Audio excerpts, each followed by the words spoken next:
Waktunya untuk kita merefresh kembali update-update seru seputar dunia fotografi dan videografi. Kalau kalian punya kamera dan suka berkarya, jangan sampai ketinggalan informasi di Shutter News ini.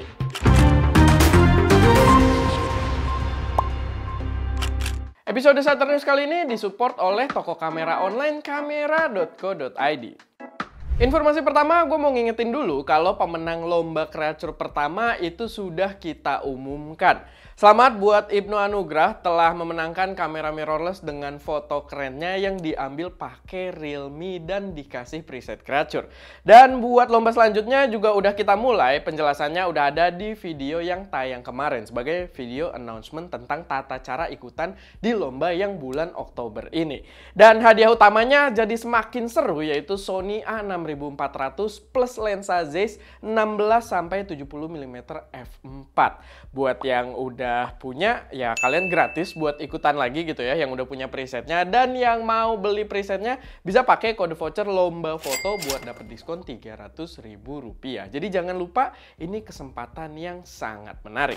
Next, ini ada lensa autofocus pertama dari TT Artisan yang resmi diluncurkan di China tanggal 6 Oktober kemarin. Lensanya itu 35mm f1.8 untuk kamera APS-C dan ada untuk saat ini buat beberapa mounting, yaitu E-mount, X-mount, dan juga Z-mount atau Sony, Fuji, dan juga Nikon. Lensanya sendiri kelihatan simple banget, nggak kelihatan elegan gimana-gimana, tapi paling nggak dia nggak kelihatan udik juga ya. Simple aja gitu dilihatnya, emang nggak kelihatan mewah, tapi balik lagi gue ngelihatnya tuh nggak yang kayak barang Cina banget gitu ya, kayak kalau gue ngelihat lensa Yongnuo. Wajar juga karena sebenarnya lensa ini berada di harga yang sangat terjangkau, infonya itu sekitar $123 atau mungkin kalau dijual di Indonesia, mungkin sekitar 2 jutaan gitu ya. Bener-bener affordable banget. Belum banyak review-review yang gue lihat di online dan hasil-hasilnya juga belum begitu banyak bertebaran. Jadi ya kita tungguin aja dulu gimana kualitas dari lensa ini. Lalu Sigma juga resmi meluncurkan lensa wide terbaru mereka, yaitu 10-18mm f2.8 buat APS-C. Gue percaya dengan produk-produk Sigma karena gue pengguna setia juga, dan yang ini cukup menarik perhatian gue. Karena kalian bisa lihat ya, ukurannya aja cukup compact buat zoom wide dengan bukaan f2.8 konstan. Itu terbilang compact banget. Biasanya lensa wide aja nggak ada zoomnya gitu ya, dengan bukaan yang cukup gede, itu ukurannya gede-gede gitu. Jadi di sini bener-bener menarik banget. Emang secara harga dia lumayan ya, nggak bisa gue bilang murah juga. Dia itu dijual di harga $599 dan bakal dijual tanggal 26 Oktober nanti. Tapi nggak cuma itu, Sigma juga ngumumin development announcement lensa 70-200mm f2.8 DGDN yang ditujukan buat penggunaan sport fotografi. Belum ada info lanjutan, tapi itu jelas spek lensa yang menarik terutama buat foto sport dan mungkin foto wildlife juga. Lanjut, Nikon tanggal 3 kemarin itu meluncurkan firmware baru buat Z9 yang membawa bird detection autofocus.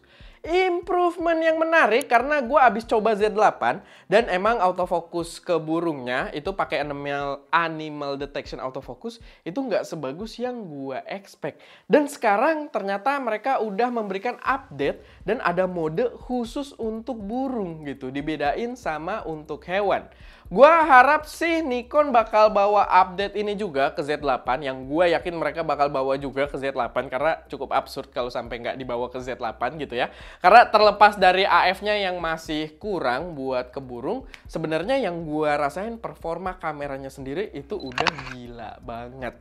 Gue kasih bocoran sedikit dari hasil birding gue kemarin. Tungguin aja episode di kreatur yang selanjutnya. Nah, ngomongin soal firmware, ini menarik juga buat user Sony karena katanya pihak Sony itu tahu akan tingginya demand firmware di kamera flagship mereka untuk update di kalangan usernya gitu, yang udah pakai kamera flagship mereka. Balik lagi gue jadi muter-muter ngomongin di situ. Tapi ya itu, dan katanya bakal menghadirkan update support buat beberapa kamera lamanya. Akhirnya Sony mendengarkan dan bakal menghadirkan update buat beberapa kamera lamanya gitu ya. Tapi jangan terlalu seneng dulu, di artikelnya Sony Alpha Rumors ini yang diangkat itu lebih ke monitor and control app support. yang menurut gua nggak penting-penting banget sebenarnya ya. Kalau buat gua gitu, gua juga nggak ada request untuk support ke aplikasi barunya Sony tersebut. Dan yang di-mention juga cuma E1 dan A7S3 yang secara terang-terangan di-mention gitu ya. Gua rasa impian gua biar si A74 dapat tampilan main menu kayak A6700 gua yang jauh lebih murah itu udah sirna gitu ya. Jadi cukup mengecewakan karena A74 gue beli lumayan mahal dibandingkan harga A6700, tapi fiturnya udah kalah lumayan jauh gitu. Tapi ya inilah yang disebut dengan menelan kenyataan yang pahit. Terakhir, ini ada beberapa foto-foto bocoran tambahan dari DJI yang sepertinya udah fix menyiapkan DJI Pocket 3. Menarik, layarnya gede sampai ngelewatin bodinya. Dari rumor yang sebelumnya juga sebenarnya udah kelihatan, cuma karena kameranya jauh kita nggak bisa terlalu memastikan. Dan sekarang udah gambar yang lumayan close up gitu. Layarnya kelihatan ngelebihin dari bodi kameranya. Tapi menurut gua fine banget. Bahkan jadi lebih useful karena pastinya lebih enak kita bisa ngeliat gambar dengan lebih jelas di kameranya. Belum ada detail lebih jauh soal spesifikasinya, cuman kalau disuruh nebak, gua rasa dia bakal bawa kamera yang mirip dengan Mini 4 Pro. Sepertinya. Tapi ya, kita tunggu aja karena ini juga rumor yang menurut gue cukup menarik. Oke, paling segitu aja buat video kali ini. Semoga bermanfaat, semoga bisa memberi informasi tambahan buat teman-teman semua. Kalau ada koreksi saran atau kalian punya informasi tambahan yang mungkin berguna buat teman-teman yang lain, silahkan taruh aja semuanya di kolom komentar. Dan ya, itu aja. Gue Erwin, di belakang kamera Daska, dan jangan lupa untuk berkarya.